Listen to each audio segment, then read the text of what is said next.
up at Glenrunnen now. There's an old mill here, and it was used for processing fuller's earth. Fuller's earth. They used to dig it up further down the glen, and it was processed through this particular mill here. And that's the house that belonged to them.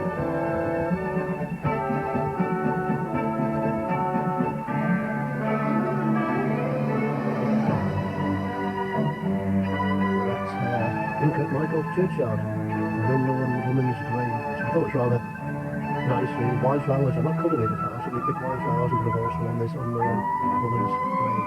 She's washed ashore, buried near the church as well. This is a little road up Bishop's Glen on the left hand side as you're going up.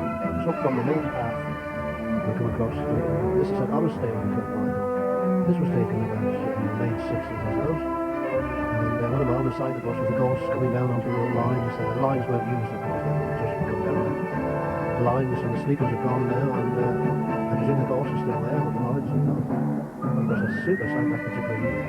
But I think the year after that was even better, because the ghosts killed the whole valley that was gone. Really was that.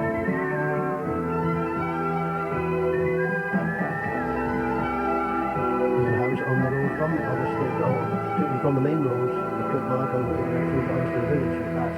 It's not a route now, it's been modernised and there's a house there. The Bowen Jake, I think they call this. After you go carrying on out that road, you go over the little railway lines and continue on. This is the road that takes you out to eventually out to the Cronk, and you pass this little road on the left. Not much of it about, it's a typical little Fulton. The Bowen Jake.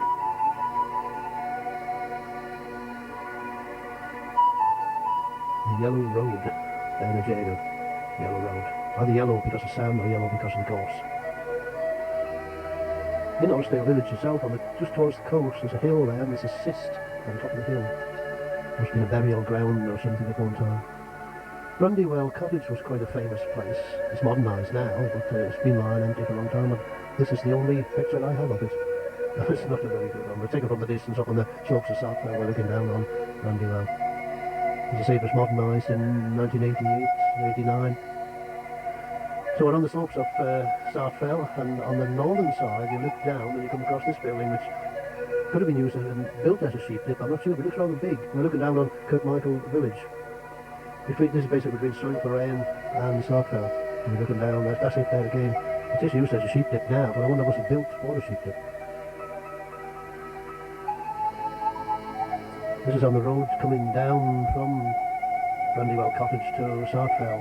Before you come to Sartfell Farmhouse Cappy, you come across this white cottage, and the other side of the road there is a little ruin.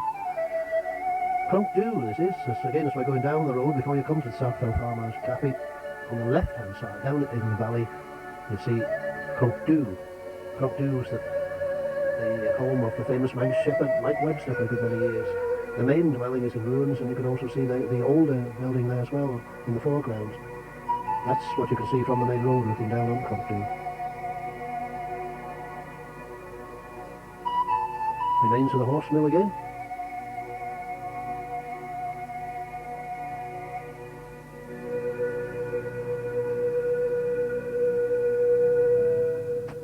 We're looking through the windows once again. So that's Cronkdew, basically up from Sartfell Farmhouse Cappy. If you're heading up the hill, it'll be on the right. We're on the TT course now. You have the Garrow Crossroads, and you start going downhill about halfway down. On the right hand side you'll see a gateway. Look through the gateway, and here at the base of Sartfell Mountain you'll see this peculiar building. Now from the distance it looks like a terrace of houses or a church. Rather strange.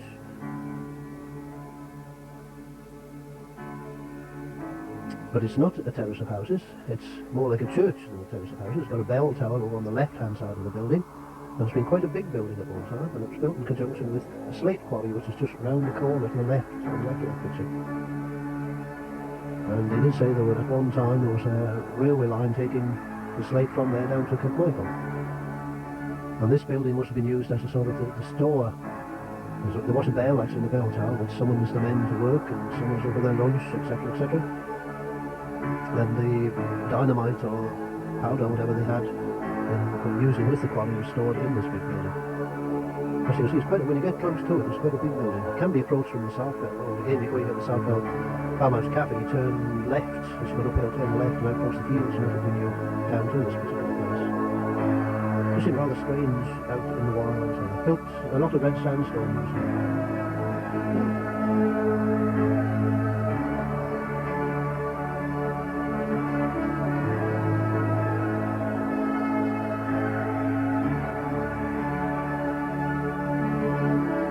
Very much like a church in Gaelic, but it's the bell tower. I wonder where the bell went.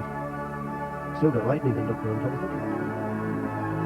Wonder what there's a fire like just round the corner from the big house. Most probably was. And I'm looking out through the window at this place and we're looking towards Ballymennick. Just below Hanley's corner on the TT course. About a field away from the road is Ballymennick. There's Ballymennick, you can hardly see it in the snow. If there's any snow about there, then it's Cronkervally, Kilmarnock area. I have an affection for this place because this is where my mother was born, over 80 years ago. This is 1990 and she's 81 this year. Rather nice that particular year. My cousin Eric had corn in these two fields. He planted the fields and we cut it in a traditional method. And nice to see the stooks in the field there, look rather nice. Very photogenic little farm this. I used to go with my mother many moons ago as a school boy down here when they had the mill. And they used to have a thrashing down in the yard just beyond the house there. I always used to look forward to this. I also remember the big feather bed there. When these pictures were taken, the house was empty. It had just been vacated. It had been looked after well outside, but it was really nice. But within a year, all the grass started growing out in the hacket and it started to get very much like a fountain. And then a year or two later, somebody was living in it again and they'd done some repairs to it. That's my mother taken in the 70s, outside her birthplace. And the top door was a dairy, there was a dairy at the top end there, and this was the main entrance coming into it. As I say, it had sort of a checkered history really. You know, the first time we went down, well, checkered as far as I'm concerned, the first time we went down, it was empty and in disrepair, windows again. And then a little bit later on, somebody was in it, and here we are in 1991. I haven't seen it, but somebody said the place has fell to the ground now. So we're looking at history here now. This lovely farm, lovely photogenic farm, is no longer. And that's what we call the bink out in the yard, out the hacket. There's a bink there, there was a water spout alongside when you used to wash the buckets, we used to leave them to dry on the bink. There wasn't many farm buildings to it, but these must be nice when they were thatched at one time, because obviously there has been thatch on those at one time. So this is Quayle. This is where Phil Quayle, the farmer's Phil Quayle. That's inside the house. The crows or rooks have been trying to build in the chimney stack and all the sticks are falling down the chimney onto the old oven.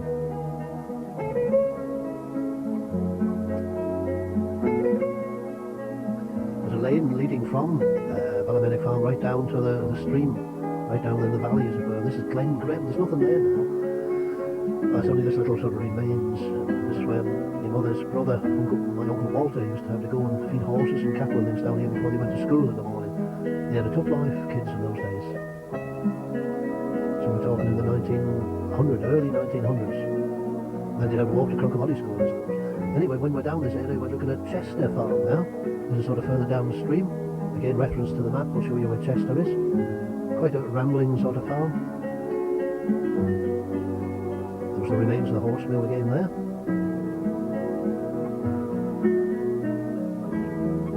And this place is called the Bolly. If you're on the Ballylye Road coming from Bigarrow Crossroads, you're coming down and then you come to start dropping downhill and there's a very acute left-hand bend. Just over the hedge from there used to be the Bolly. This is the Bolly. This was photographed in the early 80s or late 70s. And this is where my Uncle Walter and my Uncle Arthur were born in this particular place. Why it was called the Bolly, I don't know, but that's where the Quayles lived before they moved to Ballymennick. And even Ballymennick has come there. They were in the Bolly, and then they went to Ballymennick. So that's on the Ballylye Road. Got a very good picture of Spookvane Chapel, which is again on the Ballylye Road. So you come further on down the Ballylye Road. There's the door. I wonder how many people and school kids have gone to Sunday school through that gate and through that door over the years.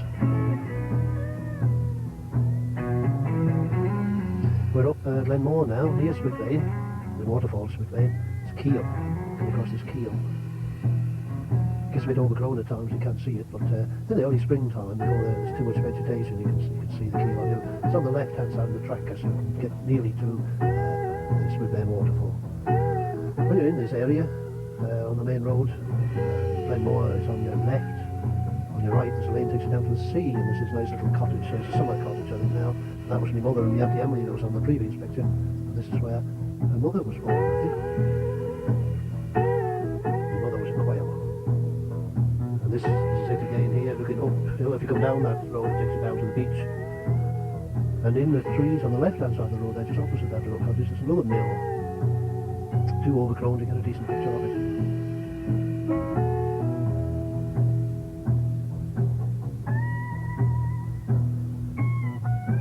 Continue down the Bellelay Road until you come onto the Ramsey Road, the Peel to Ramsey Road. Almost opposite you at that road junction on Burke Farm, you find this ruin with its gable to the road. Used to be frightened of this place too, used to be haunted by a giant, as some people used to say. You don't really remember these things when you're a kid. You're told these things. So the old white Esther Reed daisies growing by the side of the door there, under the window. So basically you look out the coast here, right out to the Black shore. Just back up the Bellelay Road again before you come to where the train used to go on the road there. There's a little ruin just on your left as you go up. This is where my uncle, the auntie's uncle Alfie, used to live here. It's only used as an old farm building now, but it was a house at one time. Just near where the gate crossing would be. And just go on a bit further. If you follow this road here, you just come to the Smithvane Chapel, and in on the left there's another ruin in there among the fuchsias.